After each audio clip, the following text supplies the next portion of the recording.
So let's dive into one of the most fundamental showdowns in American history, the epic clash of ideas between Alexander Hamilton and Thomas Jefferson.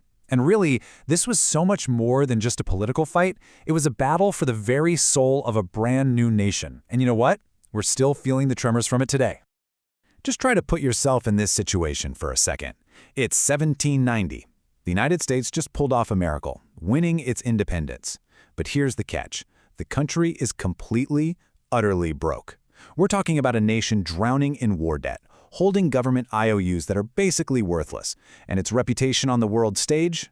Totally shattered. It was a nation born on the brink of financial collapse. So who steps into this mess? Two of the biggest figures of the era, the Secretary of the Treasury, Alexander Hamilton, and the Secretary of State, Thomas Jefferson. And each of them had a totally different, and I mean radically different, blueprint for what America should become. Their rivalry wasn't just personal. It was going to define the country for centuries to come. Okay, so to really get what was at stake here, you've got to understand just how bad things were.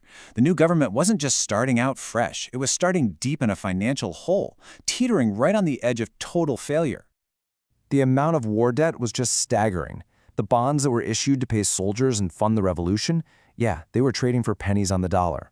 And what that means is that nobody, not at home and certainly not overseas, trusted the U.S. to pay its bills. So the question was simple but huge. Do we just walk away from all this old debt, or do we find some way to pay it all back? All right, so the guy whose job it was to fix this mess was Alexander Hamilton. And he didn't just come up with a small fix. No, he laid out this incredibly bold, ambitious, and honestly, to a lot of people, a pretty shocking program designed to totally rebuild the American economy from the ground up. Hamilton's grand plan really stood on three main pillars. First, you had to face the debt crisis head-on. Second, create a powerful new financial engine for the country, a national bank. And third, you needed to pivot the entire economy away from just farming and towards manufacturing and industry. And the sheer boldness of his debt plan, it was just astonishing.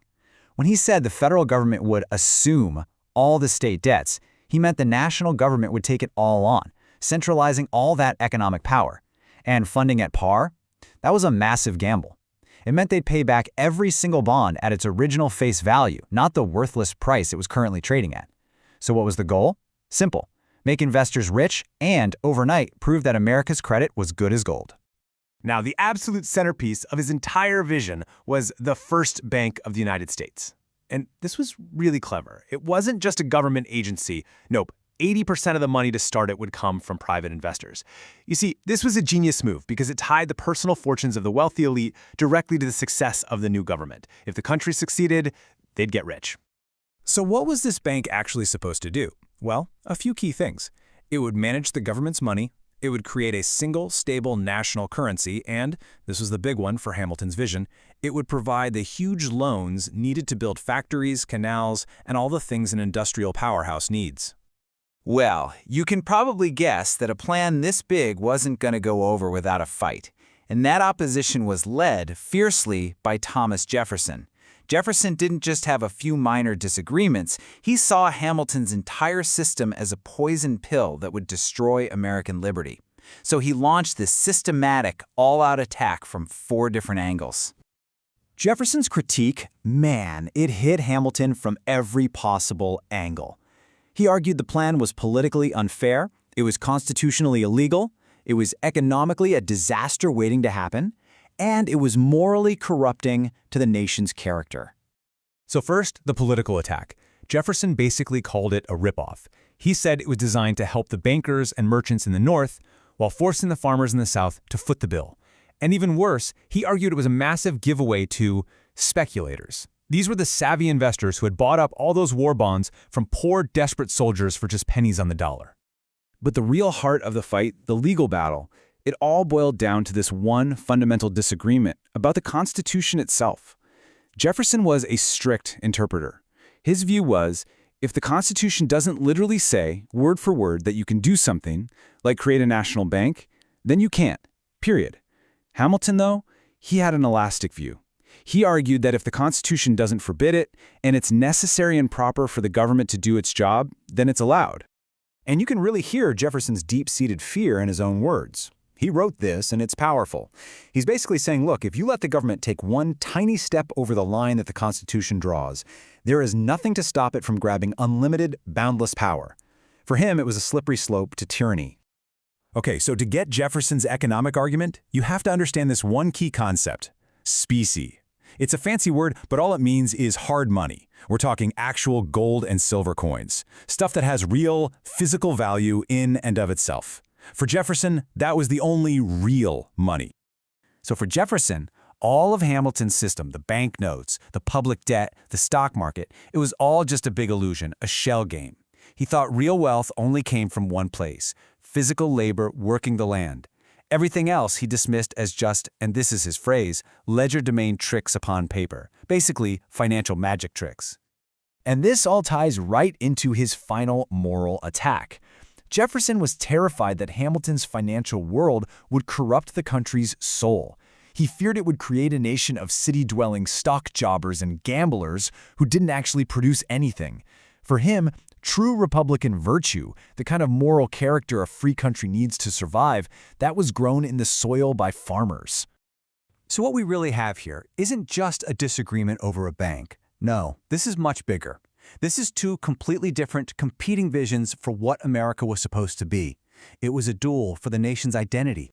And when you lay it all out like this, the contrast is just, wow, it is stark.